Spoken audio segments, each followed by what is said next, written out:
Cool. All right, we'll go ahead and get started. Bradley Taft, just bring us up to speed from your perspective. How satisfied have you been with the way things have been going? I look at guys like Dylan Schwartz. He's kind of been crushing it, but it seems like there's maybe some more success that your team has had along the way.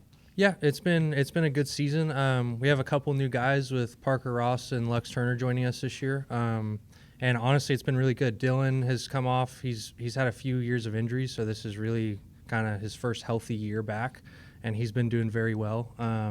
So just honestly just trying to keep the team going and trying to improve every weekend. I feel like each weekend we've kind of done a little better, so just trying to keep that going. And we can talk about your message maybe to each rider specifically in the conversations you've had with them, but from a leadership perspective, your message maybe to the team. What words have you given them, or maybe some a note of motivation going into round 4 here? Just talk about what your message to the team as a whole is for this weekend. Just Triple Crown. I feel like this Triple Crown racing format benefits all of our guys. I feel like all of our guys do well with kind of shorter, more intense races, and it'll be kind of a longer night. So I think they'll benefit as they get later into the night. So yeah, just trying to stay positive, and then like I said, just trying to improve every time out. That's my big thing. As long as we can improve every time out, especially with where we're starting, we'll be where we want to be very quickly. So. Jamie Guida, MotoX Pod. Parker Ross specifically, and Lux Turner, honestly, two guys that I feel have a very high upside that maybe they haven't reached their full potential yet. How do you work with those guys during the week to get the most out of them, and where do you think they need the most improvement? So Parker is just he's a grinder. It's like during the week, it's hard to just get out of him what we get on the weekend, which is cool because there's not many guys like that where you go to the practice track and they're not as good as they are on the weekend. It's usually the opposite. So Parker just honestly just trying to pull out that intensity that he has on the weekend during the week as much as we can to try and get him where we need to be on the weekend. And then Lux, he had injuries, so it's just getting him time on the bike right now. It seems like every time he's able to get more seat time, the weekend goes better and better. So even last weekend, it was his best weekend riding. Result didn't come around just because he made a slight mistake and ended up going down into his main event early. But yeah, just trying to get him more seat time and just build every weekend with each of those guys.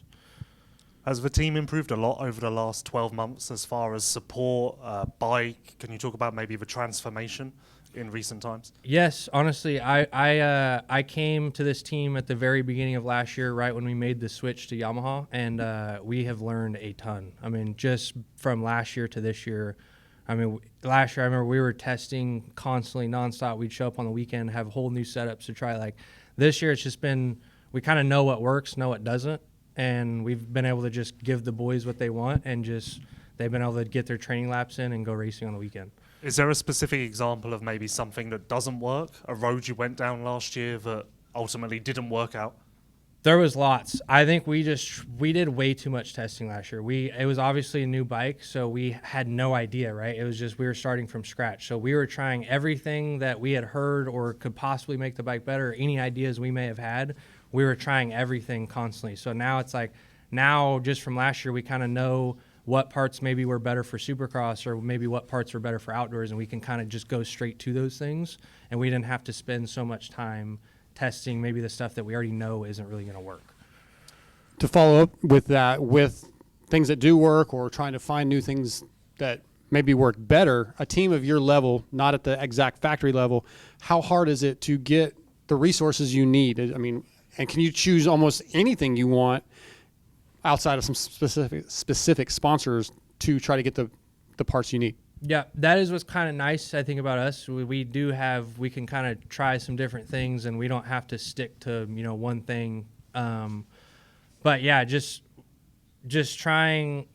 I feel like we just made we found a lot of things last year that worked well for Supercross, and we just kind of went to those things right off the bat, and it's been really well. Bikes have been, all the boys have been really happy, whereas last year I feel like, honestly, every race we're kind of chasing stuff, trying to change stuff, whereas this year the boys are like, we're good. Just we need more time during the week to ride because, like I said, Lux was injured, so just getting him more seat time. But, yeah, the more the guys get seat time during the week, we've just been doing slowly better each weekend. So just trying to keep it going. All right, and from a manager's position, I want to follow up kind of on Jamie was talking about. You guys can do all your stuff with parts, and you get the boys on the bikes together. As a manager for you, when you have a team, you got 3 or 4 riders that really, really gel together well, does it make it that much easier in the process to develop the bike? Yeah, it's fun too, right? Like everybody can kind of work together. They'll hop on each other's bike, ride each other's bike. Oh, I like this about your bike. I like that about your bike. Yeah, so it's super cool working with all them because they work, like you said, they work together well. It's not like some teams where maybe there's so much competition where they're kind of butting heads. Like all of our guys have great relationships, so I think they do kind of bounce ideas off each other, and that's always going to in turn help us with bike setup. The more feedback we get. Great. All right. Well, Rich, thanks for being here today. The big story I want to ask you about is Cooper Webb. The look on his face, I've seen it in photos post-race. He looked rather frustrated with himself. So what were those conversations with Cooper like after last week's race? Because from an outsider's perspective, it looked like a big jump forward from him, at least from the first 3 rounds. So what was those conversations like with Coop? I mean, really, it was just don't be so hard on yourself at this point. I mean, the luck's got to turn at some point. We hope. There's coulda, woulda, shoulda the last couple of rounds, but small mistakes. He rode really well, but I think he was just hard on himself after the race. Somebody at that high of a level obviously wants to win, so putting himself in a good position and then another crash, I think was just hitting him pretty hard at that point. And that's pretty much it. But it's not the end of the road. We get to line up again this weekend. Try again. It's a long season. It is. And what about Justin Cooper? I've looked in, some of the starts may not have been ideal, but the speed is fantastic, the way he's been able to work his way forward. So I guess, in your opinion, what's the next step that Jake Coop needs to take in order to move forward again? I mean, really, you just hit on it. It's just get a good start. There's a lot of good guys out there right now, and you just can't start that far back. So he needs to put himself in a better position off the gate. And, like you said, his riding's been really, really good. The speed's been there. It's just you can't start that far back. What have you tested with J-Coop this week to improve starts? Is there something that you can identify that you need to quote-unquote fix to get him up there? We've tested a lot of things, different clutch systems internally. The clutch system itself, cable clutch, anything we need to test to make him comfortable and confident. Worked on some technique at the same time, and that's one thing I think at Star Racing and a lot of teams, but we just do whatever it takes to make him comfortable, and hopefully we made an improvement for this weekend, and we're about to find out. Let's stick with Justin Cooper for a minute. I talked to him a little bit ago before press, and I was talking about the fact that sometimes us as media and fans are kind of hard on him, and when you look at where he is in position, every rider ahead of him in points has a 450 championship of some sort other than Hunter Lawrence. It's not a bad spot to be in for a guy that's, second year full-time 450 rider. But he does seem pretty content to jump through the whoops, and I think that's where he's probably hurting the most. Is that there's some contentment there, or how does the team feel about that situation? I mean, we've talked about it internally, and obviously the media talks about it a lot. And I talked to him about it today before we even went out for press. He's worked the whole off season. Brad and I talked about it. He's probably skimmed the whoops 99% of the time at home, and they're not easy. So he just hasn't really given himself a chance here at the race. He kind of gives up on it too early. And he has improved. He is good. He just needs to give himself a chance during the race to show himself. I mean, it's something, there is some frustration there, but it's more frustration as we know what he's capable of doing, and he needs to show himself regardless of anything else. He's got to put it out on the track, I just spoke to Webb, and he was fairly adamant that his starts are situational rather than being a problem that needs to be addressed. So do you look at Webb's starts very differently to J. Coop's, or have you tried similar stuff with him? No, I mean, his starts have been, unfortunately, he's gotten the good starts when it hasn't counted. The practice starts have been good. His heat race start was good last week. His start was good when the Anaheim won, and then unfortunately it got red flag. So it's just when it's really counted, he's, either been too wide off the start or somebody's, and it's racing. It happens, some guys came right last weekend, opened up the inside. We weren't thinking that was going to happen, but still, yeah, just need to be a little bit better off the gate. Maybe looking at more gate condition as well. I wanted to touch on something that you just said in the conversation about Justin, about when he gets to the race, he kind of gives up. He doesn't give himself enough time to skim the whoops, and at home at 99% of the time he's doing them.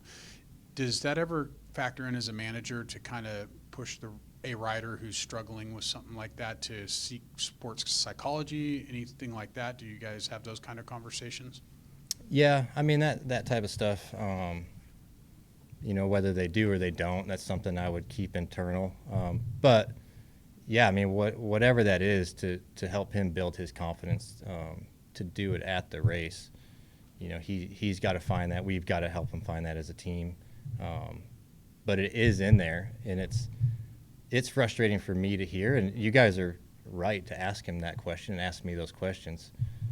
Is he capable of doing it? Yeah, 100%, and better than a lot of other guys, in my opinion, but he just hasn't put the product on the track. So, yeah, it's a little frustrating. I appreciate the honesty. Yeah. Once you guys decided to head back to Florida, which I think was a little earlier than you were originally intended to, did you see improvements? Did you see the guys kind of maybe their attitudes changing or the way they were riding changing a little bit from being out on the West Coast away from home? Are you did I see something change when we went back? Is that what you're, yeah. I mean, again, it wasn't, and I talked to a couple of, your media members, it wasn't like a punishment to have them go back. It just made sense. We had the Anaheim 2 track at our place. We're based out of there. So if the guys needed anything, we wanted to start testing with Justin, and then it just made sense for Webb to come back and ride with him as well, instead of being by himself on the West Coast. But they put in a really good week. It's the best day, their last day practicing, that I had seen all year as far as intensity and speed. I think Webb showed that last week that was back. And then unfortunately Justin, had an off weekend.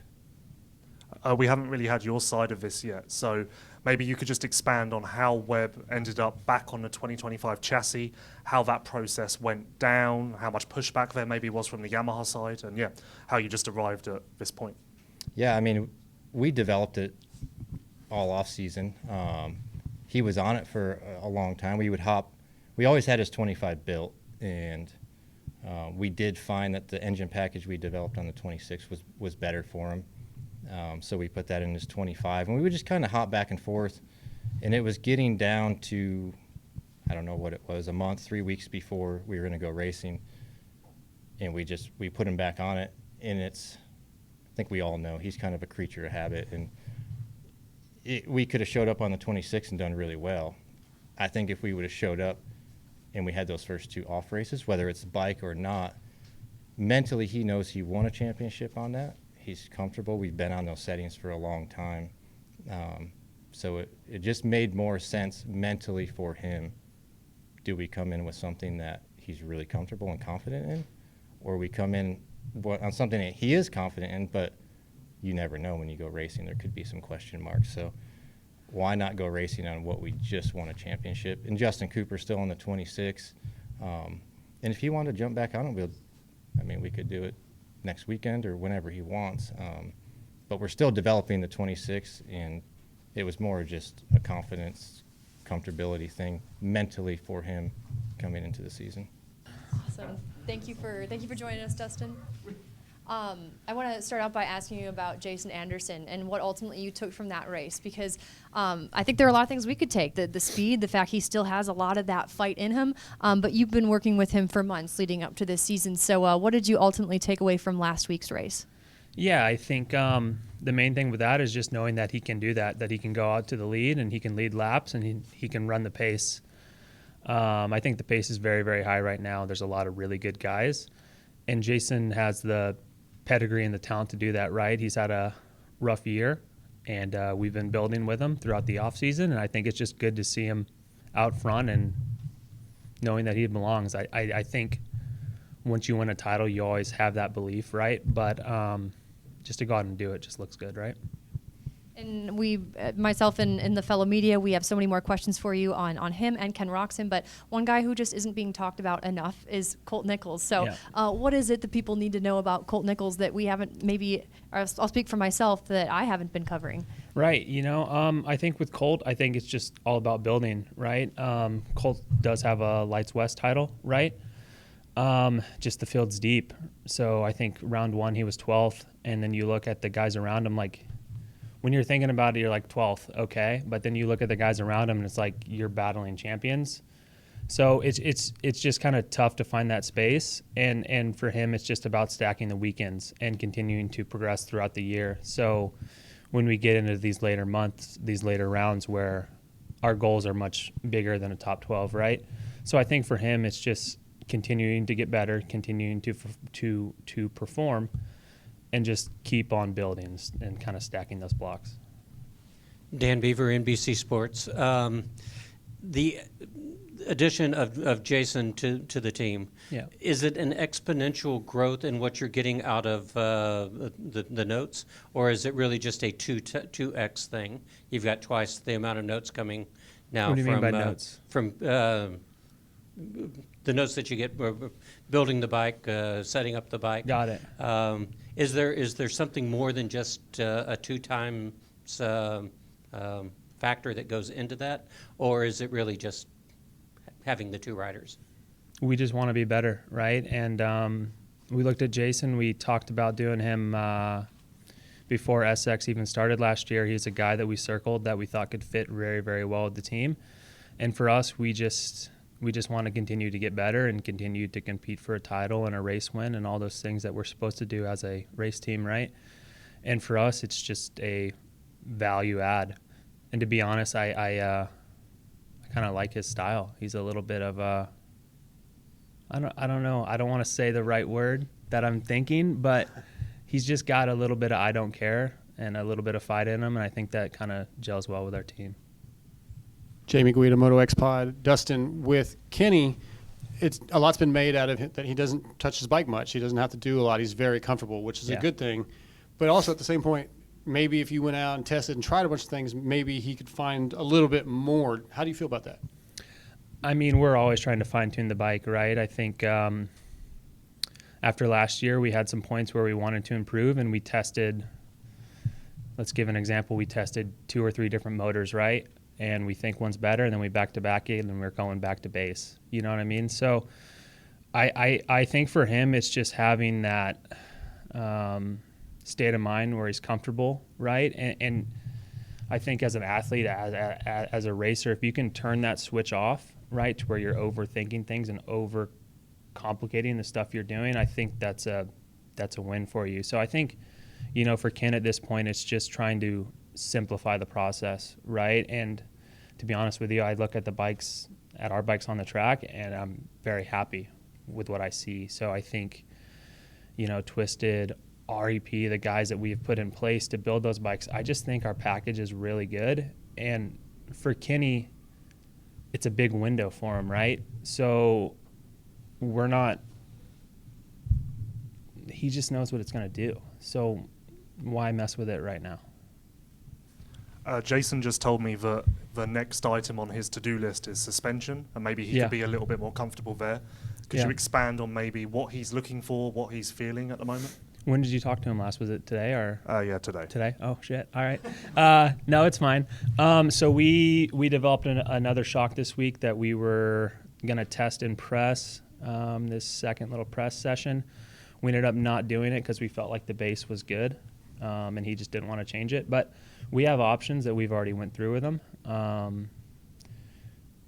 don't want to say what those options are, but we already have a route, and if we need to go that route, then we'll just put it in. More and more as well, there seems to be rumours of Suzuki coming back to the sport in a big way.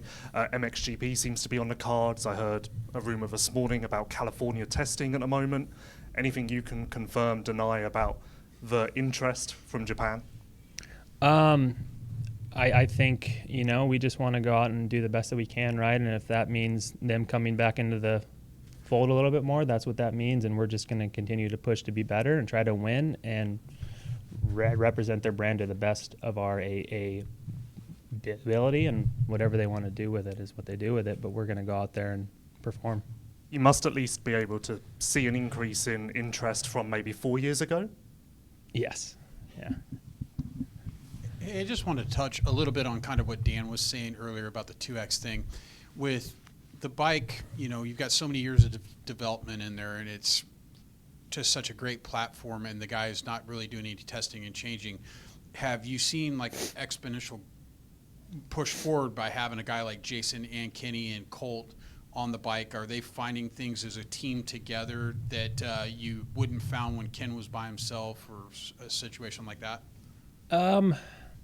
That's kind of tough. You know, I think you have 3 guys that are very experienced and older, right? So they're open to talking to their other guys about their bike setup and stuff like that. So yeah, I think they do kind of put their heads together and kind of try and figure out a good direction for them to go with the bike. But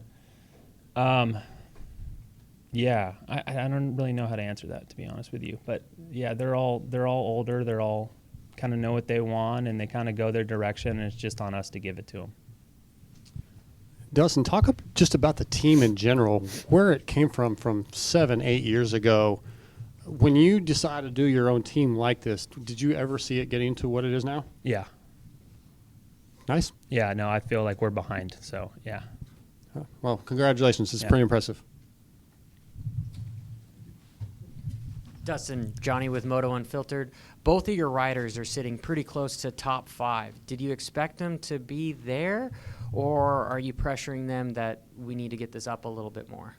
No, I expected them to be in the top 5, right? They both are top-tier riders, you know what I mean? So I think the team that we have around them is really good, and I think our athletes are good too. So, you know, for us, we want to compete to be on the podium. We want to compete for wins, and I think where we stand in points is just part of that process.